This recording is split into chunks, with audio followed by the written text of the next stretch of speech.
আসসালামু আলাইকুম ওয়া রাহমাতুল্লাহি ওয়া বারাকাতুহু। ম্যাথচিপ ম্যাথ অ্যান্ড আইটি সলিউশনের পক্ষ থেকে আমি আরিফিন আকাশ জানাচ্ছি আপনাদের শুভেচ্ছা এবং অভিনন্দন। আমি আজকে আপনাদের দেখাবো একটা পরাবৃত্ত কিভাবে ডানে বামে উপরে নিচে হয় সে বিষয়টা নিয়ে আলোচনা করব।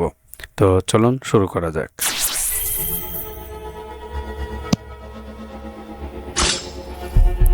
আমি এই বিষয়টা দেখানোর জন্য আমি আমার ম্যাথমেটিকা সফটওয়্যারটি ওপেন করতেছি। ম্যাথমেটিক্যাল সফটওয়্যারটি ওপেন হলে এমন দেখা যায়।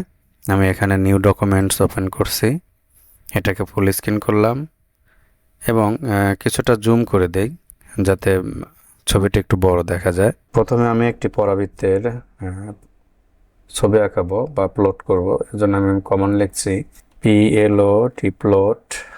আমরা একটা থার্ড ব্র্যাকেট দিব। এখানে আমাদের যে ফাংশনটার ছবি আঁকাবো সে ফাংশনটা আমাদের এখানে লিখতে হবে। আমাদের ফাংশনটি হলো y = x²। আমরা এটার আগে আমরা একটা লেখচিত্র অঙ্কন করব। তো এর জন্য আমাদের x² এই প্লটের ভিতরে এই ফাংশনটা x² লিখলেই হবে, অথবা উপরে যদি আমরা ফাংশন দুটি বর্ণনা করে নেই তারপরে ভিতরে লিখলেও সে ফাংশন দুটার নাম লিখে নিলেও চলবে। তো আমি এই ভিতরেই লিখে নিচ্ছি। দেখুন, তাহলে আমাদের ফাংশনটি হলো x²। আমরা x² দিলাম, y = x², কমা। এখন আমরা x এর ভ্যালু দেব। x এর ভ্যালুটা আমাদের মানে x এর মানটা ছবিটা আমরা গ্রাফটা x এর কত মানের মধ্যে দেখতে চাচ্ছি। আমরা x এর মান দিলাম হয়তো 5 থেকে, এই জন্য x, -10 থেকে, 10 পর্যন্ত এই সীমার মধ্যে আমরা এই ছবিটা দেখতে চাচ্ছি। আমরা এখন এটাকে এন্টার দেই। দেখেন আমরা একটা পরাবৃত্তের ছবি পেয়েছি যে y = x² এর ছবি এটা আমরা পেলাম। এখন এই ছবিটা কখন উপরে হয় কখন নিচে হয় এই বিষয়টা বোঝার জন্য আমাদের এখানে আরেকটু কিছু এই কোডের ভিতরে আরও কিছু লিখতে হবে। তো আমি কোডটা এখানে লিখলাম। এখন আমি রেজাল্টের জন্য এন্টার দিব। তো দেখুন এখানে আমরা সুন্দর গ্রাফ পেয়েছি।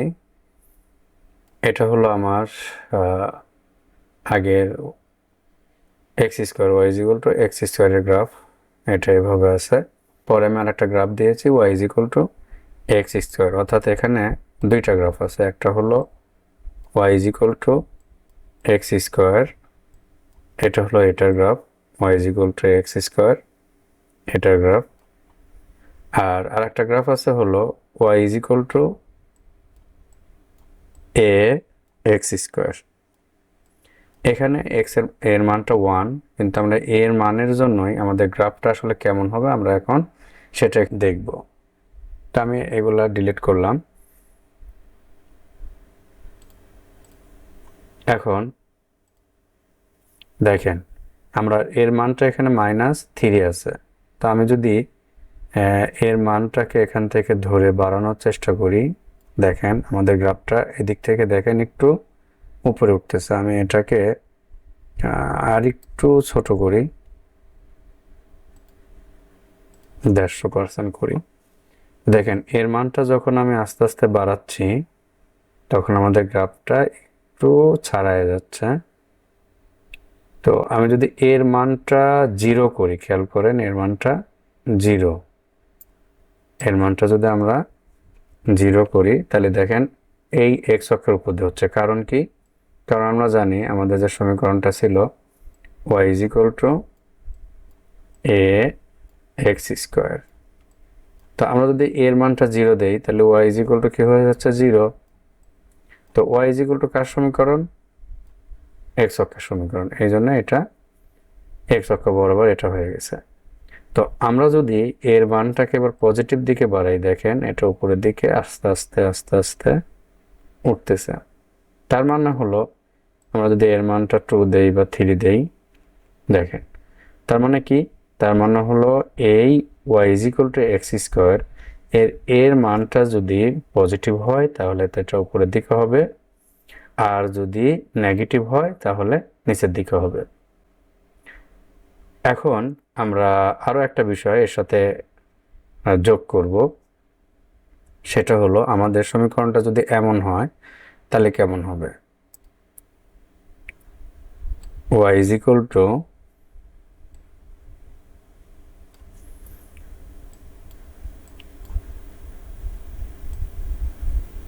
x minus h তার হোল স্কোয়ার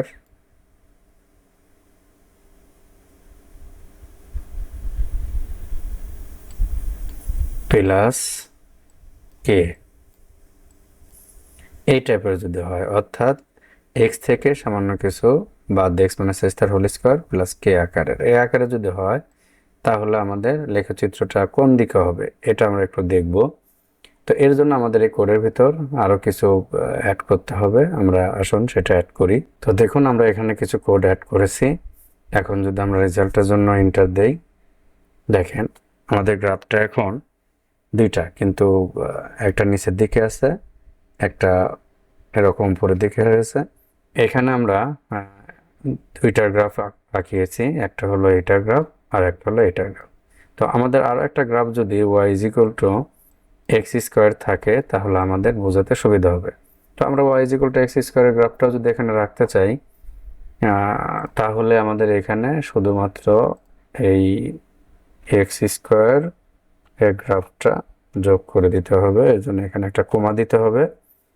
তো আমরা যদি এবার এন্টার দেই, তো দেখুন আমাদের তিনটা গ্রাফ, এখানে তিনটা গ্রাফ। তো এটা হলো আমাদের y is equal to x স্কোয়ারের গ্রাফ, এটার কোনো মুভমেন্ট আমরা করব না। এখন আর একটা হলো আমাদের এখানে আছে হলো এই একটা গ্রাফ আছে, সেটা হলো y is equal to a x square, এটার গ্রাফ হলো এটা। তো এর মান এখন আমাদের কি আছে এখানে একটু আমরা দেখি, এর মান কিন্তু আমাদের এখন এখানে নেগেটিভ আছে, সেই কারণে এটা নিচের দিকে মুখ করে আছে। তো এটাকে যদি আমরা আস্তে আস্তে সে আগের মতোই বাড়ানোর চেষ্টা করি, তাহলে কিন্তু দেখেন এটা আস্তে আস্তে প্রথমে 0, তারপরে আবার উপরের দিকে। তার মানে কি বুঝলাম আমরা, এই এর মানের কারণে এক্স অক্ষের উপরের দিকে কি নিচের দিকে এরকম একটা কাজ করবে। দেখেন সুন্দর, তাই না? এবার আমরা এইখান থেকে আমাদের আরেকটা গ্রাফ হলো, এখানে একটু গ্রাফটা দেখি। এখানে হলো আমাদের y square is equal to x minus h তার হোল স্কোয়ার। দেখেন তো এখানে যদি এক্স এইচ এর মানটা 0 হয় তাহলে কেমন হবে, এইচ আর কে দুইটার মানে যদি 0 হয় তাহলে হবে হলো y ইজ ইকুয়াল টু আবার কিন্তু এক্স স্কোয়ার, তার মানে আমাদের এই গ্রাফটাই চলে আসবে। তো দেখেন আমি আগে এই দুইটার মানটাই 0 বানিয়ে আপনাদের দেখাবো। তো আমরা এইচ এর মানটাও 0 করবো, এখান থেকে কমাতে কমাতে আমরা দেখেন এইচ এর মানটার কারণে কোথায় যাচ্ছে, দেখেন ডান দিকে সরে যাচ্ছে, ডান দিকে দেখেন, আবার এইচ এর মানটার কারণে বাম দিকে সরে যাচ্ছে। আচ্ছা, তা আমি পরে এটা নিয়ে বোঝাচ্ছি, আগে এখানে 0 করি। দেখেন আমরা এইচ এর মান 0 করলাম, সে ঠিক y অক্ষের মিডলে চলে আসলো। আর কে এর মানটা যদি আমরা 0 করি তাহলে দেখেন সেটা কিন্তু সেই আগের এটার সাথেই মিলে গেল। তার মানে কি, তার মানে একটু ভালো করে লক্ষ্য করুন, x minus something, x minus something মানে আমাদের এখানে এইচ, এই এইচ এর মানটা যদি আমরা নেগেটিভ দেই, এইচ এর মানটা নেগেটিভ দিলে সেটা বাম দিকে সরবে। দেখেন অ্যাডমিশনের জন্য শর্টকাট ভাবে আপনি বুঝে নিতে পারেন, এইচ এর মানটা নেগেটিভ, তার মানে এইচ এর মান নেগেটিভ মানে কিন্তু এইখানে যদি এইচ এর মান নেগেটিভ হয় তাহলে কিন্তু প্লাস হবে, অর্থাৎ y ইজ ইকুয়াল টু যদি এক্স প্লাস সামথিং হয়, এক্স প্লাস এখানে যদি কোনো কিছু হয় এক্স প্লাস সামথিং হয় তারপর হোল স্কোয়ার হয়, তাহলে কিন্তু সেটা কি বুঝলাম আমরা, মাইনাস হওয়ার কারণে প্লাস হয়ে গেল। তার মানে হলো আমাদের এইচ এর মানটা যদি নেগেটিভ হয় তাহলে সেটা y অক্ষের বাম দিকে হবে। আর এইচ এর মানটা যদি পজিটিভ হয়, এইচ এর মানটা যদি পজিটিভ হয় তাহলে পজিটিভ মানে এখানে মাইনাসটা কিন্তু থেকেই যাবে, এখানে আমাদের মাইনাসটা থেকেই যাবে। তো আমরা এখান থেকে অল্প একটু মুছে, এখানে কিন্তু এইচ এর মানটা কি হয়ে যাবে, থেকেই যাবে। তাহলে এক্স মাইনাস এইচ অর্থাৎ y ইজ ইকুয়াল টু যদি এক্স মাইনাস এইচ হয়, ওয়াই ইজ ইকুয়াল টু যদি এক্স মাইনাস এইচ তার হোল স্কোয়ার হয়, তাহলে আমাদের লেখচিত্রটা কোন দিকে হবে? আমাদের লেখচিত্রটা হবে ডান দিকে। দেখেন আমাদের লেখচিত্রটা যাবে ডানে বামে সরবে। ঠিক আছে, এখন এটা আপনি এখান থেকে কিন্তু প্লে করেও দেখে নিতে পারেন যে আস্তে আস্তে কোন দিকে কিভাবে সরতেছে, এটা অন অফ করে না দেখতে পারেন। আবার পুশ করে আপনি নিজের মতো করে বাড়াই কমাই নিতে পারেন। তো এইবার কের মানটা অর্থাৎ এইখানে যে আমাদের প্লাস সামথিং কিছু একটা দিয়েছি, এই কে অর্থাৎ এর সাথে যদি সামান্য কিছু থাকে ওই সেই কেটা, এই কে এর জন্য আমাদের লেখচিত্রটা কেমন হয় দেখেন। দেখেন কে যদি কে এর মান যদি 0 হয় তাহলে একেবারে এক্স অক্ষকে স্পর্শ করতেছে। খেয়াল করেন আমরা কে এর মানটা আবারও 0 দেই, দেখেন এক্স অক্ষকে স্পর্শ করতেছে। কিন্তু কে এর মানটা যদি পজিটিভ হয় তাহলে সেটা কি করে? ওয়াই অক্ষর দিকে কেটে নেয়। অর্থাৎ এই কে এর মানটা পজিটিভ হলে ওয়াই অক্ষ থেকে কর্তন করবে, আর কে এর মানটা যদি নেগেটিভ হয় তাহলে দেখেন ওয়াই অক্ষের নিচের দিকে সরে আসবে। মজা না? ওয়াই অক্ষের নিচের দিকে সরে আসবে। তো আপনি ইচ্ছা করলে দেখেন এখানে কে এর মান কিন্তু আমি এই যে 5 থেকে 5 পর্যন্ত দিয়েছে, তাই কিন্তু আমাকে 5 পর্যন্ত 5 দেখাচ্ছে। ইচ্ছা করলে আপনি এখানে -10 দেন, -10 থেকে +10 এর মধ্যে দেন কে এর মানটা +10। ওকে, তাহলে আমরা এবার ইন্টার দিলে কিন্তু এখন দেখেন আমাদের এই যে কে এর মানটা এখন কিন্তু এই দেখেন -10 থেকে +10 এর মধ্যে দেখাচ্ছে, আর এইচ এর মানটা আমাদের আবার ওই 5 থেকে 5 এর মধ্যে দেখাচ্ছে। এটাও যদি আপনি ইচ্ছা করে চেঞ্জ করেন তাহলে চেঞ্জ করে নিতে পারবেন। তো আমরা এইচ এর মানটা আবারও 0 দিলাম, যে ইন্টার দিলাম, আমরা আবার সেই কে এর মানটা নিয়ে কথা বলে দেখেন। কে এর মানটা যদি আমরা +10 দেই, দেখেন ওই অক্ষ থেকে 10 একক কর্তন করেছে। আবার যদি আমরা -10 দেই তাহলে -10 একক কর্তন করেছে। ঠিক আছে, আর এখানে -10 থেকে +10 পর্যন্ত ওয়াই অক্ষের মান দেওয়ার কারণ হলো আমরা এখানে প্লট রেঞ্জ দিয়েছে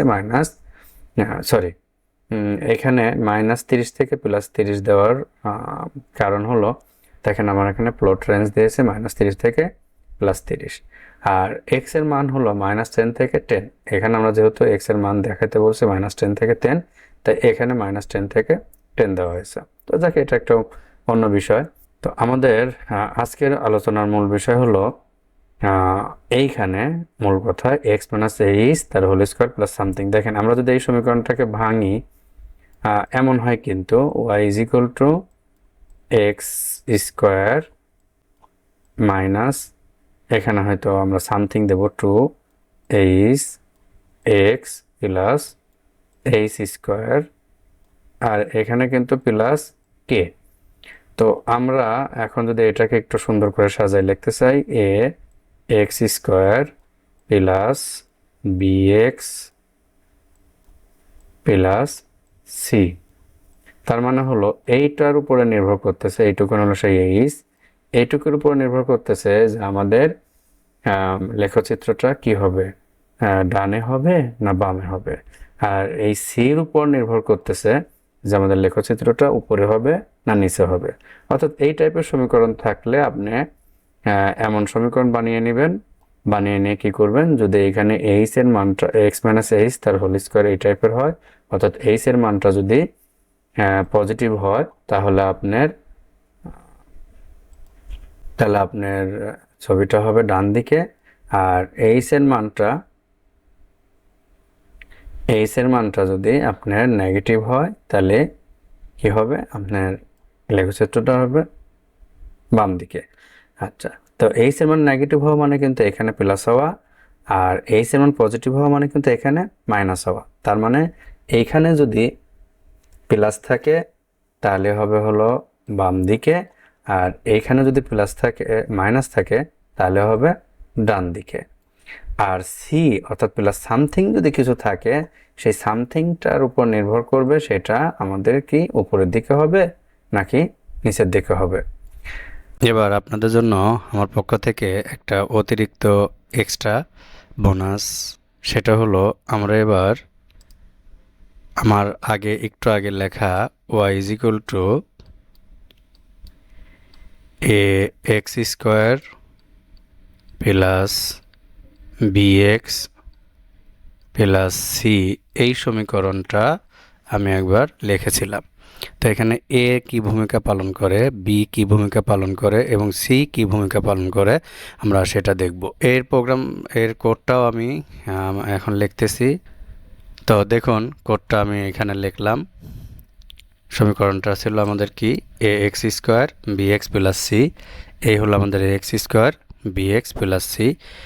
তো এই কোডটা লেখার সঙ্গে সঙ্গে আমি রেজাল্ট পাওয়ার জন্য রেজাল্টের ইন্টার বাটন চাপলাম। তো দেখুন আমি একটা এখানে গ্রাফ পেয়েছি। এখানে বি, সি এবং এ কি ভূমিকা পালন করে এটা আমি শর্টকাট একটু দ্রুত দেখিয়ে দেই, যাতে আপনারা অ্যাডমিশনে উপকৃত হন। তো এখানে দেখেন প্রথমে এ মানে হলো এখানে এক্স স্কোয়ারের সহগ, এ মানে হলো এক্স স্কোয়ারের সহগ। তো এর মানটা যখন মাইনাস থাকতেছে, নেগেটিভ থাকতেছে, যা ইতিপূর্বে বলেছি, তখন পরাবৃত্তটা নেগেটিভ থাকলে নিচের দিকে থাকবে আর পজিটিভ থাকলে এক্স অক্ষের উপরের দিকে মুখ করে সে থাকবে। এই হলো বিষয়টা। এখন এখানে যদি আমরা জিরো দেই, আগেও জিরো দিয়েছিলাম একবার, তো জিরো দিই তাহলে দেখুন একটা সরলরেখা হয়ে গেছে, কিন্তু তখন কিন্তু এক্স অক্ষ হয়েছিল। তার কারণ কি, এদিকে তাকান, এখানে দেখেন আছে এ এক্স স্কোয়ার, তাহলে এ এর মান যদি জিরো হয় তাহলে ওয়াই ইজ ইকুয়াল টু কী আকারে হচ্ছে, বি এক্স প্লাস সি আকারে হচ্ছে। এই কারণে কিন্তু এটা y is equal to m x plus c আকারের সরলরেখা, এই জন্য এর মান জিরো হলে এটা একটা সরলরেখায় রূপান্তর হচ্ছে। আচ্ছা, এবার যদি আমরা এর মানটাকে নেগেটিভে রাখি, এবার এর মানটাকে যদি আমরা নেগেটিভ থেকে দেখেন, এর মানটা কি কাজ করে একটু ভালো করে খেয়াল করেন। এর মানটা কাজ করে যে এক্স, এটা ওয়াই অক্ষের বামে থাকবে না ডানে থাকবে, অর্থাৎ এর মানটা যদি নেগেটিভ থাকে তাহলে সেটা ওয়াই অক্ষের বাম দিকে থাকবে, আর যদি পজিটিভ থাকে তাহলে ওয়াই অক্ষের ডান দিকে থাকবে। এদিকে যদি এর মানটা আমরা পজিটিভ করি তাহলে দেখেন আরও ভালো বুঝবেন। দেখেন ওয়াই অক্ষের বীর মানের কারণে ওয়াই অক্ষের বামে শীর্ষবিন্দুটা, এই শীর্ষবিন্দুটা খেয়াল করেন, ওয়াই অক্ষের বামে এবং ডানে যাচ্ছে। অর্থাৎ আপনি যদি অ্যাডমিশনে কোনো সময় দেখেন যে আপনার বীর মানটা জিরো যদি দেওয়া যায়, বীর মানটা জিরো, তাহলে বুঝবেন যে এটা জাস্ট ওয়াই অক্ষের উপর শীর্ষ অবস্থান করবে এবং মুখটা থাকবে। যদি এর মানটা পজিটিভ থাকে তাহলে উপরের দিকে, আর এর মানটা যদি নেগেটিভ থাকে তাহলে নিচের দিকে। এখন বীর মানটা যদি আমি পজিটিভ করি তাহলে ওয়াই অক্ষের শীর্ষটা দেখেন ওয়াই অক্ষের বাম দিকে চলে আসতেছে, আর যদি নেগেটিভ করি তাহলে ডান দিকে চলে আসতেছে। এবার সির মানটা দেখেন, আমি এর আগে বলেছিলাম সির মানটা ওয়াই অক্ষ থেকে কর্তনের পরিমাণটা প্রকাশ করে। তো আমি এখানে বীর মানটা জিরো করে রেখে তারপর আপনাকে বুঝাই। দেখেন এখন এর মানটাও আমরা জিরো করে দেই, এর মানটাও জিরো করি, তাহলে সেই ক্ষেত্রে কিন্তু বিউ জিরো এও জিরো হওয়ার কারণে সরলরেখা হয়ে গেছে। আচ্ছা, তাহলে আমরা যদি বির মানটা পজিটিভ রাখি তাহলে উপরের দিকে হয়ে গেল। এবার সির মানটার কারণে কি হচ্ছে দেখেন, সির মানটার কারণে এটা হলো ওয়াই অক্ষের, যদি সির মান নেগেটিভ হয় তাহলে ওয়াই অক্ষের দিকে নিচের দিকে কর্তন করে, আর সির মানটা যদি পজিটিভ হয় তাহলে ওয়াই অক্ষের উপরের দিকে কর্তন করে, আর সির মানটা যদি জিরো হয় তাহলে ওয়াই অক্ষ থেকে কোনো কর্তন করে না, মূলবিন্দু দিয়ে যাবে। তাহলে সেই ক্ষেত্রে বি জিরো। তাহলে আমরা কি বুঝলাম, আমরা বুঝলাম সি ওয়াই অক্ষ থেকে কর্তন করবে ধনাত্মক না ঋণাত্মক দিকে, সেটা প্রকাশ করে, আর বিটা প্রকাশ করে সেটা ওয়াই অক্ষের ডানে থাকবে না বামে থাকবে, আর এটা নির্দেশ করে যে সেটা এক্স অক্ষের দিকে উপরের দিকে মুখ করে থাকবে না, ওয়াই অক্ষের উপরের দিকে মুখ করে থাকবে না নিচের দিকে মুখ করে থাকবে। আশা করি আপনারা আজকের ভিডিওটি দেখে উপকৃত হয়েছেন। যদি কোনো প্রশ্ন, কমেন্ট বা আরও কোনো কিছু সম্পর্কে জানার আগ্রহ থাকে তাহলে আমাকে কমেন্টে জানাবেন, আমি সেই বিষয় নিয়ে আপনাদের সঙ্গে আলোচনা করব ইনশাল্লাহ। আপনারা ভালো থাকবেন, সুস্থ থাকবেন। আল্লাহ হাফেজ।